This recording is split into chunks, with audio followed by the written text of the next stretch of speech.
Valdo Barbosa acompanhou hoje na Assembleia Legislativa um projeto de lei que promete causar muita polêmica, Valdo Barbosa. Amanhã corria bem, tranquila, uma sessão especial, por sinal, muito oportuna, de homenagem ao aniversário da OAB Piauí, com muitos advogados, integrantes. Foi uma sessão convocada através de requerimento do deputado Luciano Nunes, do PSDB. Bom, mas enquanto isso, lá na Comissão de Constituição e Justiça... Ia tudo bem até que... Na Comissão de Constituição e Justiça, o fogo estava alto. Tudo por conta do Fundo de Combate à Pobreza que o governo do Estado quer alterar, destinando uma parte dos recursos para o financiamento de projetos produtivos, de financiar com participação do Estado. E especialmente no primeiro projeto, que é para uma indústria lá no município de Piracuruca, um laticínio. E olha que oposição e governo não conseguiram consenso para aprovar a matéria ou votar a matéria na CCJ. Um outro assunto também, Joelson, diz respeito a uma possível debandada no PMDB governista. Sair do partido, Elivaldo? Todo mundo. Vamos acompanhar com Elivaldo Barbosa em tempo real. O Fundo Estadual de Combate à Pobreza é formado a partir de impostos arrecadados no comércio de cigarros e bebidas alcoólicas. Hoje, acumula capital estimado em 100 milhões de reais. O governo propôs à Assembleia Legislativa projeto que destina parte desses recursos para financiar empreendimentos privados. O motivo da polêmica com a oposição.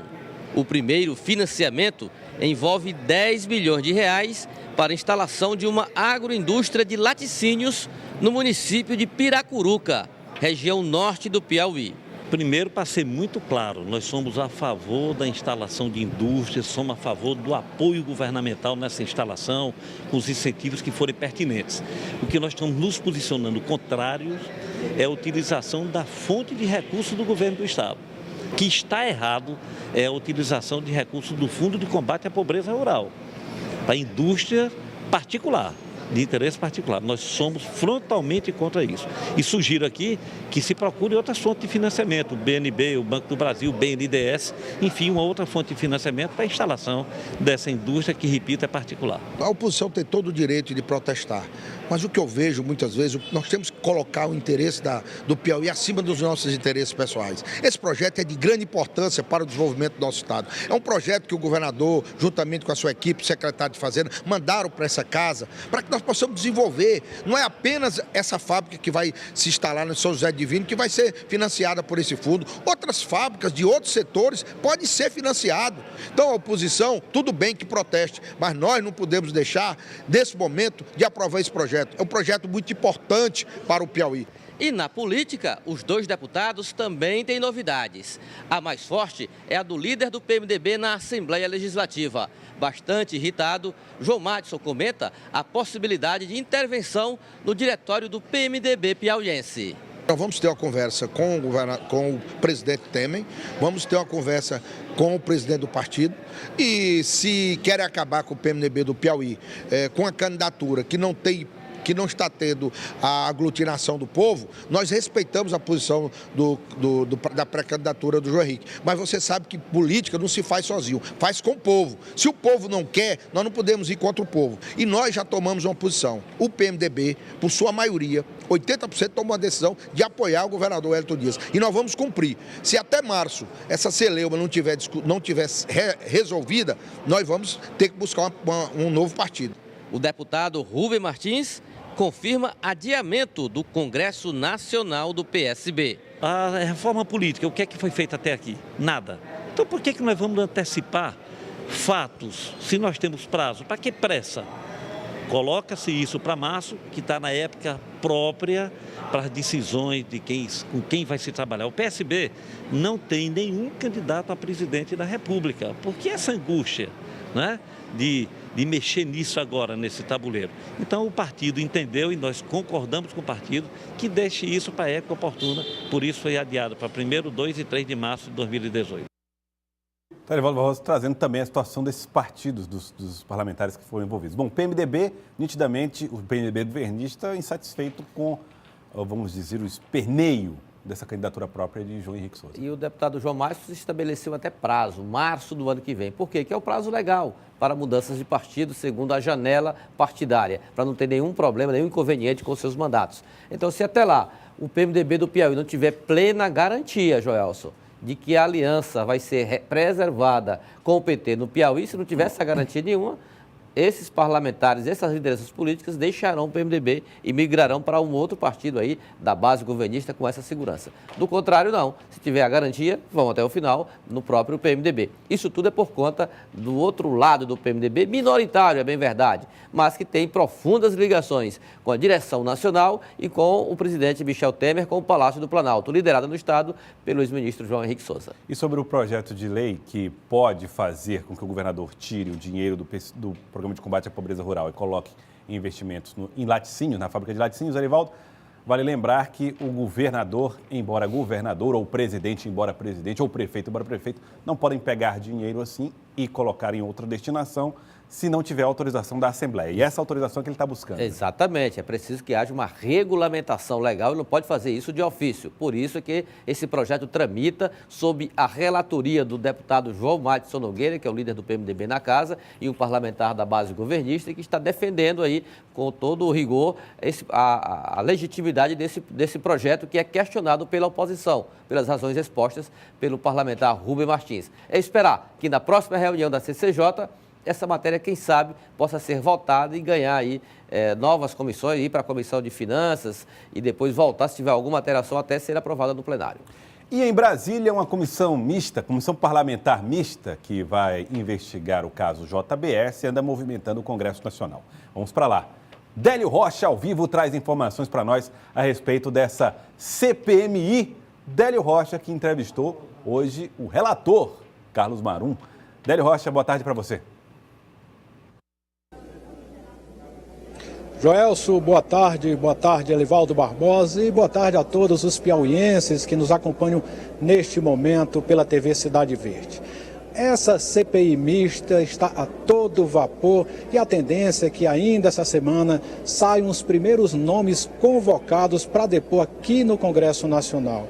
E o primeiro convocado, muito provavelmente, será o ex-procurador Ângelo Goulart Vilela, que é aquele procurador que foi preso logo após a delação, o início da delação da JBS, mas que atualmente está em liberdade. Como você disse, Joelson, eu conversei hoje pela manhã com o deputado Carlos Marum, que é do Mato Grosso, é do PMDB do Mato Grosso, ele que é relator dessa CPMI, e hoje ele deu uma coletiva aqui no Salão Verde da Câmara. Nessa oportunidade, ele negou que o objetivo dessa CPI mista seja retaliar os desafetos do presidente Michel Temer, e ele disse que o objetivo é mesmo apurar os ilícitos cometidos pela JBS. Não tenho a intenção de fazer dos irmãos Batista os primeiros convidados a falar. Mentir, eles já mentiram bastante. Mentir de novo aqui não adianta. Até eu penso encaminhar um requerimento a eles para verificar que tipo de provas eles têm em relação às afirmações que fizeram nas delações. Nesse sentido, nós devemos solicitar ao Ministério Público Federal a íntegra desses processos que resultaram nessa delação e a íntegra das delações. Uma das principais críticas feita à CPMI é que, no sentido de que o objetivo não é apurar, mas retaliar. Veja bem, eu devolvo na forma de pergunta. Será que é possível, diante de tantas situações controversas que existem nesse acordo de delação, que fazem inclusive com que os delatores estejam presos, é possível nós varrermos isto para baixo do tapete e não investigarmos? Quem defende essa posição que se explique. Eu quero a verdade, sei que a maioria da CPI quer a verdade e nós vamos avançar nesse sentido. Doa quem doer. Daquela conversa do presidente com Joesley Batista, o senhor considera irrelevante? Aquela conversa, eu considero dois aspectos em relação a ela. Primeiro, o áudio não tem conteúdo. O presidente esteve 40 minutos com um delinquente que tentava buscar provas contra ele. E esse delinquente nada conseguiu provar contra o presidente nessa conversa. Então, nesse aspecto, eu vejo aquele áudio até como um instrumento de defesa do presidente. Em segundo lugar, ao que tudo indica, trata-se de uma prova ilícita. porque ela, em sendo comprovada que houve orientação prévia ao senhor Joesley em relação àquela gravação, estaríamos diante de um caso de que o presidente estaria sendo investigado sem autorização do Supremo. Isto é proibido pela lei vigente no nosso país. Elivaldo Barbosa, essa postura, a escolha de Carlos Marum para ser relator, já indica muita coisa, né? Correto. Aí falou pelo tom de voz, pela resposta, pela forma como ele se expressou, Joelson, aí falou não o relator da CPI, a CPI mista lá do Congresso Nacional, Câmara e Senado, não o relator, mas um líder da tropa de choque do presidente Michel Temer, ou até o advogado do presidente Michel Temer. Ele praticamente entregou ouro para ser relator, já ter esse ponto de vista antes mesmo da conclusão dos trabalhos. Esse delinquente que gravou o presidente. Marum, é o deputado Carlos Marum, realmente, que tem essa postura. Ele é muito sincero, inclusive, quando aborda os seus pontos, quando defende o seu ponto de vista, o seu pensamento. Por isso o questionamento que o Délio Rocha fez a ele foi muito pertinente. Olha, isso é para investigar ou para retalhar? É porque realmente a imagem do Carlos Marum lembra muito essa forma de retaliação. É muito ligado ao presidente. E ele respondeu, é para retalhar. Bom, Elivaldo Barbosa, nós temos também a questão da popularidade do presidente Temer. Pois é, tem inclusive pesquisa e informações aí do Délio sobre a popularidade. Délio, como está a situação do presidente Michel Temer? É verdade que há indicações de que ele está mesmo no fundo do poço? Olha, Elivaldo, quando a gente pensava que o fundo do poço tinha chegado, aí o presidente Michel Temer descobriu que o fundo do poço é ainda mais embaixo. Se a popularidade dele não era boa, hoje ele descobriu que é ainda pior. Uma nova pesquisa CNT-MDA, que foi publicada hoje, está quentinha, mostra que o presidente Michel Temer tem só 3,4% de aprovação. Vou até repetir, para não ter dúvidas, 3,4% de aprovação, somente isso. Isso mostra que a voz das ruas, né, e o parlamento estão num descompasso, né, porque no parlamento o presidente Michel Temer tem uma maioria e nas ruas o que a gente percebe é que a popularidade do presidente Michel Temer é cada vez menor. A oposição aqui no Congresso Nacional diz que essa avaliação do presidente, essa aprovação dele é tão pequena que dá para competir com a margem de erro das pesquisas. Mas mesmo com essa popularidade baixa, o deputado Carlos Marum, ainda nessa mesma entrevista dada pela manhã aqui no Salão Verde da Câmara, ele minimizou essa pesquisa, disse que isso não reflete a população como um todo e que, na verdade, o presidente ainda tem muito o que oferecer para esse país. O presidente aceitou abrir mão de uma popularidade instantânea para fazer avançar o país em questões importantes. Esse é o resultado dessa opção. Quanto a um eventual afastamento do presidente, eu entendo que a população, na verdade, não quer isso. Se quisesse, nós estaríamos vendo outro tipo de reação da população. Não vejo nenhum adesivo sequer de fora Temer. Eu andei por Porto Alegre agora, andei por Mato Grosso do Sul, andei em Brasília, certo? Então, eu não vejo uma manifestação proativa da sociedade no sentido de querer ter um outro governo aí por um ano até as próximas eleições. Essas pesquisas eu não vejo isso. Eu entendo que as pessoas estão descontentes, até porque existem motivos para descontentamento. O que a gente percebe é que esse assunto da JBS, quer dizer, não só a CPI, mas tudo que envolve a JBS hoje aqui no Congresso Nacional, isso tem um peso muito grande e interfere na rotina do parlamento. Por exemplo, nesse momento a gente está falando dessa CPMI, mas daqui a pouco vai ter uma votação importante no plenário da Câmara.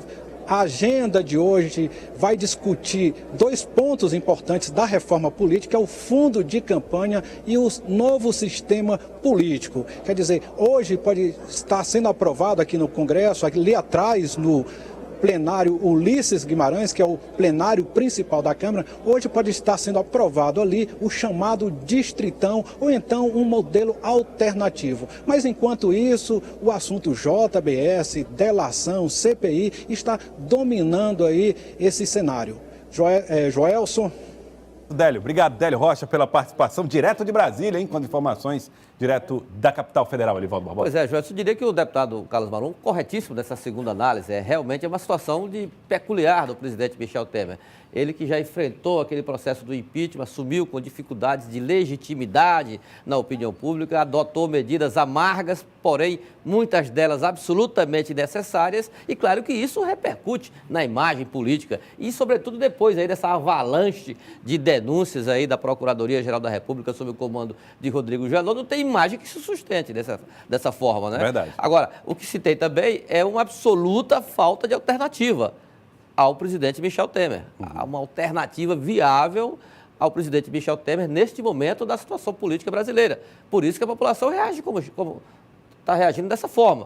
De certa forma, com uma apatia, sem grandes mobilizações, manifestações, até com muito recuo em relação a manifestações públicas. Mas, claro que esse assunto ainda deve repercutir bastante mais no meio político do que propriamente repercutindo em manifestações, em estímulo à participação mais efetiva da população através de atos públicos nas ruas. Olha, o presidente Temer, na verdade, ele também tem sorte porque a equipe econômica é boa.